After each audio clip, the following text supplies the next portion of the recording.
Donc je reprends la lecture de Platon, le banquet, à la dernière partie qui est consacrée au discours de Diotime, que Socrate met en avant. Nous avons lu la première partie et je continue. Donc je reviens sur la dernière phrase. Tâche, dit-elle, de me prêter la plus grande attention dont tu es capable. Parce que là, elle parle de l'amour, de la sagesse, de l'océan, tourné désormais vers l'océan de la beauté, et contemplant ses multiples aspects, il enfantera sans relâche de beaux et magnifiques discours, et les pensées jailliront en abondance de son amour de la sagesse, jusqu'à ce qu'enfin son esprit fortifié et agrandi aperçoive une science unique qui est celle du beau dont je vais parler. Donc c'est la science du beau. Là, la montée vers la quête de l'amour absolu, en somme, comment atteindre l'amour absolu. L'amour absolu, c'est la contemplation, et cet état est bien particulier. Diotime explique qu'il faut pratiquer une vision ou un état d'âme bien particulier pour atteindre ce sommet. Celui qu'on aura guidé jusqu'ici, sur le chemin de l'amour, après avoir contemplé les belles choses dans une gradation régulière, arrivant au terme suprême, verra soudain une beauté d'une nature merveilleuse. Celle-là même, Socrate, qui est le but de tous ses travaux antérieurs. Beauté éternelle qui ne connaît ni la naissance ni la mort, qui ne souffre ni accroissement ni diminution. Beauté qui n'est point belle par un côté, laide par un autre, belle en un temps, laide en un autre, belle sous un rapport, laide sous un autre, belle en un lieu, laide en tel autre, belle pour ceci, laide pour cela, beauté qui ne se présentera pas à ses yeux comme un visage, ni comme des mains, ni comme une forme corporelle, ni comme un raisonnement, ni comme une science, ni comme une chose qui existe en autrui, par exemple, dans un animal, dans la terre, dans le ciel ou dans telle autre chose.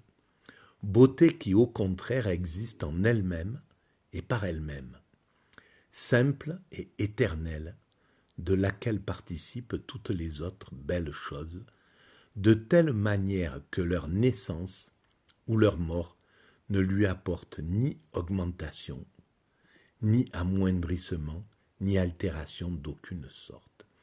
Et là, on voit qu'il parle de l'extase. Quand on a expérimenté l'extase, on comprend qu'il parle de l'extase, parce que là, il n'y a plus de distinction. Dans l'état d'extase, on aime tout au même niveau, c'est-à-dire au summum, au maximum. Et donc, il n'y a plus de variation. Pour aimer plus cette chose que celle-ci, il faut que le système soit en montant, en descendant, etc. Je préfère telle personne à telle autre, je préfère tel repas à tel autre, etc. Je préfère tel arbre à tel autre, je préfère telle chose à telle autre. Et là, c'est fini. On a atteint le degré de l'amour absolu. Et ça, c'est l'état d'extase, c'est l'état de contemplation absolue. Et on le voit à tout un tas il n'y a plus ni naissance, ni la naissance, ni la mort. Parce que dans l'état d'extase, on est dans un état de présent absolu, de contemplation. Donc, la mort ne peut plus effleurer l'esprit. Le passé n'a plus d'impact sur l'esprit, alors que le passé, il est toujours présent dans notre vie. On est toujours impacté par nos traumas d'enfance. Quand on est dans la vie ordinaire, le passé est toujours présent en fait en nous. Il n'y a que dans l'état d'extase que le passé s'éteint, parce qu'on est bloqué dans un présent absolu. dans un état de contemplation de l'immédiat, de l'instant présent. Et donc le passé est aboli, donc il n'y a plus ni la naissance ni la mort, et il n'y a plus donc la mort, puisque le cerveau ne va plus vers le futur. Il ne peut plus interroger, il n'a plus, le futur n'a plus aucune prise, puisque le cerveau est bloqué dans le présent absolu. Et là, on voit qu'il a tout compris.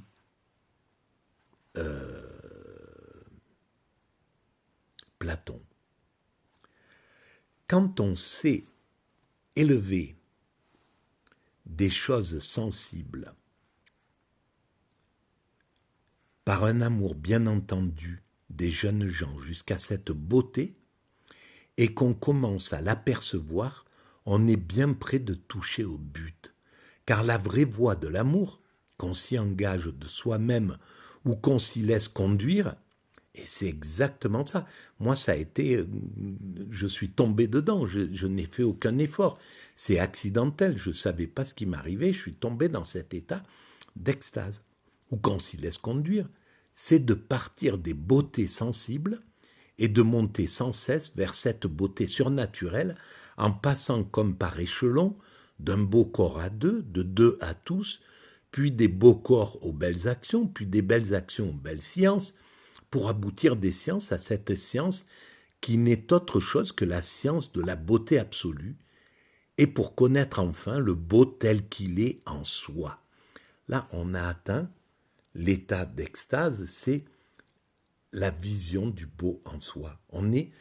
Tout est rayonnant, tout ce qu'on voit, tout ce qu'on sent, tout ce qu'on touche, c'est la beauté. On a atteint cet état-là.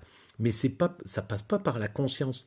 On n'en a pas conscience. On vit le corps, et c'est le corps qui est au contact de ce beau, de la beauté dans l'état d'extase. L'esprit, il est pas en réflexion. Il ne réfléchit pas à ça. Il vit simplement cette chose-là. Alors, il peut, si on refait celui qui saurait exactement dans quel état il est, dans cet état d'extase, peut-être qu'il aurait conscience qu'il est au contact du beau. Mais quoi qu'il arrive, ça n'a pas d'impact, parce qu'il n'y a pas d'intention. L'esprit il est en contemplation et non pas en intention. Donc il ne pense pas, il ne réfléchit pas, il ne cogite pas. Il n'est plus en action de cogitation. Donc, si la vie vaut jamais la peine d'être vécue, cher Socrate, dit l'étrangère de Mantinée, c'est à ce moment où l'homme contemple la beauté en soi. Si tu la vois jamais, que te sembleront auprès d'elle l'or, la parure, les beaux enfants et les jeunes gens dont la vue te trouble aujourd'hui, toi et bien d'autres à ce point que pour voir vos bien-aimés et vivre avec eux sans les quitter, si c'était possible, vous consentiriez à vous priver de boire et de manger, sans autre désir que les regarder et de rester à leur côté. Donc tout le reste n'a plus d'intérêt. Et c'est exactement ce qu'on ressent dans l'état d'extase. Et il dit bien, est-ce que ça vaut le coup de vivre une vie sans faire cette expérience? Eh bien, je comprends ce qu'il veut dire par là. C'est cette quête qu'on devrait offrir à l'humanité, en somme. Parce que le marché, le système, le néolibéralisme, il nous pousse, il nous projette dans l'existence dès l'enfance, et puis il faut étudier, voilà, on est tout le temps sous la coupe des injonctions, et on se réveille juste au moment de la mort, parce que même la vieillesse, qui devrait être un moment de sagesse, un moment où on aurait accès à ce bonheur, eh bien on nous gave de Viagra, on nous dit qu'il faut aller consommer, qu'il faut faire du tourisme, qu'il faut continuer à être en action, qu'il faut bosser, qu'il faut... Voilà. Et donc, il ne nous laisse pas aller en contemplation. Et donc, un paquet d'êtres humains traversent cette existence et se réveillent dans les derniers instants de leur existence, en réalité. Alors, heureusement, normalement, dans ces derniers instants, on tombe normalement en état d'extase. C'est ce que j'écris sur la mécanique universelle. Mais bon, l'idéal, ça serait de pouvoir le goûter dans son vivant. Songe donc, ajouta-t-elle, quel bonheur ce serait pour un homme s'il pouvait voir le beau lui-même, simple, pur, sans mélange, et contempler, au lieu d'une beauté chargée de chair, de couleurs et de sans autre superfluité, périssable, la beauté divine elle-même, sous sa forme unique. C'est exactement ce qu'on ressent dans l'état d'extase. Tout est divin, c'est tout.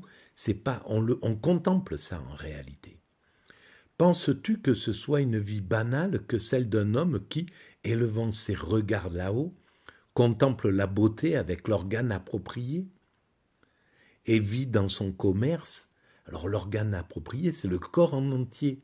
C'est le corps qui jubile, qui est dans l'état d'extase et qui voit, qui ressent, en somme, l'amour, qui ressent le bien absolu, qui le voit à travers tout ce qu'il voit, ce qu'il sent, ce qu'il touche, ce qu'il respire, ce qu'il avale.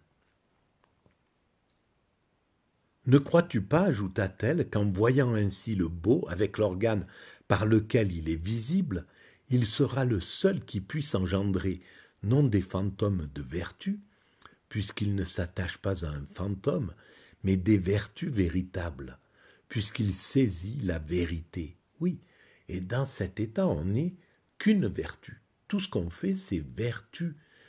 On ne peut plus, on n'a plus aucune idée négative qui nous traverse, puisqu'on n'est qu'en contemplation. Et en fait, quand on est tous des petits pécheurs, des pécheurs, on a tous des idées un peu comme ça qui nous traversent, qui nous salissent l'âme en somme. Et c'est pas grave, c'est la vie, c'est comme ça. Mais dans l'état d'extase, il n'y a plus ça. Donc on est dans la vertu absolue. On est des saints, tout simplement, dans cet état-là. Puisqu'il saisit la vérité. Or, c'est à celui qui enfante et nourrit la vertu véritable qu'il appartient d'être chéri des dieux, et, si jamais homme devient immortel, de le devenir lui aussi. Parce que c'est ça. Pourquoi on devient immortel sous l'extase? Tout simplement parce que la mort, l'idée de la mort disparaît dans l'esprit. Là, je suis dans l'état ordinaire de conscience. La mort, elle est présente dans mon esprit, dans ma pensée, même si j'y pense pas directement, clairement, de façon volontaire, mais je sais qu'elle est là. Je sais que elle est dans une sorte de subconscient, d'inconscient, je sais pas, mais elle est présente et je le sens. Elle impacte mon existence. Comme mes traumas d'enfance impactent mon existence. Je parle pas lentement, je parle de façon un peu agitée. Ben ça, je le dois au traumatisme que j'ai vécu dans l'enfance. Je suis pas très tranquille. Ben ça me vient de cette enfance. Dans l'état d'extase, tous ces traumas d'enfance sont abolis et la mort est abolie. Donc on est immortel dans notre esprit. On n'est pas immortel dans le corps, on meurt bien entendu dans l'état d'extase. On est mortel physiquement, mais on est immortel mentalement. La mort a disparu de notre esprit. Voilà, Phèdre, et vous tous qui m'écoutez, ce que m'a dit Diotime. Elle m'a persuadé, et à mon tour j'essaie de persuader aux autres que pour acquérir un tel bien, la nature humaine trouverait difficilement un meilleur auxiliaire que l'amour.